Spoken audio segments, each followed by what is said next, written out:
a school that announced it was closing in April is the latest to claim that it's a direct consequence of the Labour Party policy. And it was down to 40 pupils at that point. I think it had 160 before the pandemic. It was down to 40 now. But of course, if you phone up the Daily Mail and say, could we pretend that, or if the Daily Mail phone you and say, could we say that this is a direct consequence of Labour's policy, then they're going to bite your arm off. Why is this debate so febrile? It seems blindingly obvious to me that being able to pay for your child's education is a way of it, which is why I do it. It's a way of ensuring that your child has advantages that are denied to everybody else. I love the way that some people try to claim it's the politics of envy. So here I am, right? I went to public school. My children go to private school. I think they should be abolished. I'm going to get banned from the PTA, aren't I? There go the coffee morning invitation, straight out the window. That's Cricket Scotland and fellow private education parents that I've managed to alienate so far this morning. But I genuinely believe that my position is the only logical one, and in some ways the only moral one. Let me explain. There is no earthly way that I am going to allow the children of Jacob Rees-Mogg or King Charles to enjoy even more advantages over my children than they were born with, if I can afford to claw some of them back. My late father taught me this, which I should warn you may involve a little bit of emotion as I recall some of the reasoning that he shared with me later in life, because I used to debate at public school for the abolition of public schools, and I still would, and I think it is the opposite of hypocrisy. The reason I mention all of this is because you can't accuse me of the politics of envy. It is actually ridiculous. One of the best ways for the ruling classes to keep the plebs in their place is to accuse them of the politics of envy. Because do you know what happens next? The plebs start accusing each other of the politics of envy. And by plebs, I mean people like me. You may not put yourself in that category. But imagine if I was doing this for a living and I was accusing you of the politics of envy because you want a more fair society. You want a more equal society. You become part of the problem. It's the politics of envy. It can't be the politics of envy with me because I both benefit from it and I buy it for my own children. So what is it with me? It's definitely not hypocrisy because I'm being completely honest about the fact that it's unfair. So how can anybody hold a different opinion? If you can afford it, I think you have an almost moral responsibility to pay for it, to give your children the best possible education that they can have. I think that if you want to look at it historically and socially, if you don't do it and you can afford it, then you leave the top of the pyramid even tinier than it is already. But that doesn't mean that you think it should exist. That doesn't mean that you think it is a good thing. It's just a necessary evil, if you like, if you want to give your children advantages that they would otherwise be denied. So 13 minutes after 10 is the time. The question becomes quite complex now because I'd bet my house on everything I've just said. All right? Everything. But if this policy makes the number of children accessing private education even smaller than it is already,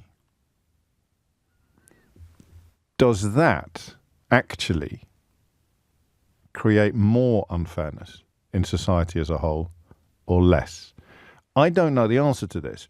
Let's use round numbers. I think the exact figure is about 7%, but let's say 10 and 5. By the way, I think it's a bit of a non-story in terms of the number of people that are not going to be going to private school now because of the extra 20% increase in school fees. The reason for that is that the price of school fees has gone through the bloody roof in recent years, and no one has complained about the exodus of British children from schools like mine are becoming finishing schools for oligarchs. I think they've been warning for the children of oligarchs, Chinese, Russian pupils. The price of the top public schools is now utterly, utterly prohibitive. So it's a bit of a non-story. Private schools have been closing at a rate of knots. One round the corner from me in Chiswick closed last year. Had absolutely nothing to do with Labour policies, but that's what they will pretend. The bit I don't know for sure, the bit where I think there might be a chink in the armour of my smug, self-satisfied certainty, is where you currently have 10% of children going to private school. If 5% go, Does that make society more fair or less fair? 0345 6060 973. Because I'm not sure. I think that the fewer people enjoy an unfair advantage, the fairer society is. But if it was my children being squeezed out of the 10% because it's being culled down to 5%, I would probably not feel the same way. What if it gets up to 49%? If 49% of people are getting an advantage, does it cease to be unfair? 50%, 52% of people can afford a better education than the other 48% of the country.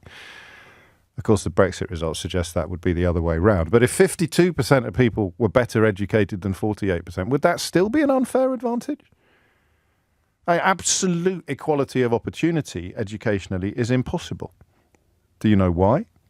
Because if you abolish private schools tomorrow, they would open up little tuition hubs at tea time. And they already exist, of course. You can see them on your average high street, maths help and homework clubs. So people would be able to pay, even if all children had identical access to identical schools, parents would immediately start paying for extra tuition, extra coaching, extra school.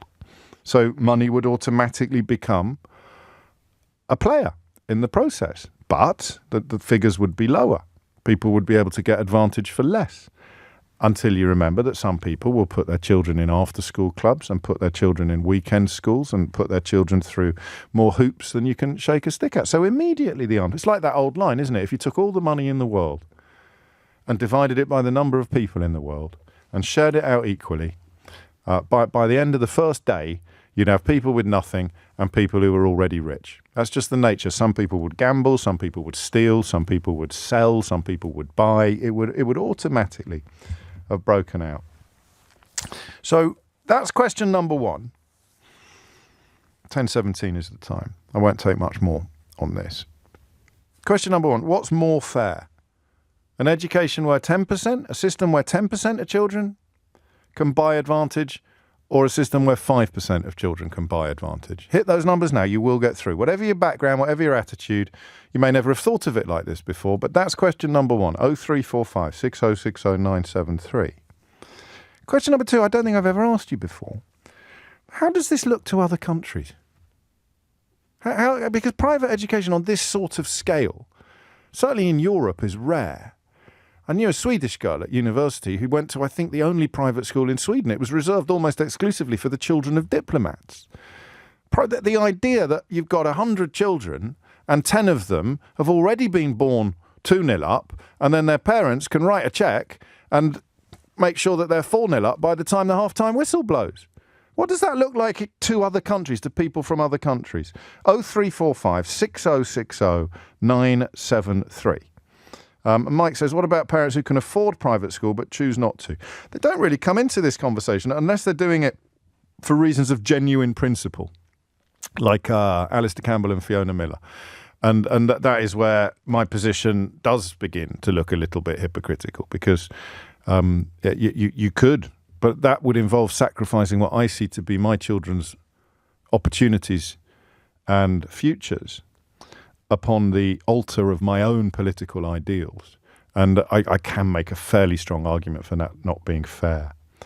And then people need to earn a lot of money after going to private school, writes Andrew, in order to pay for their therapy, which I think is a very good opener, actually, for a conversation that we won't be having today, but which we have had in the past. So there it is. What does the British private school system look like to people from outside Britain? 0345 6060 973.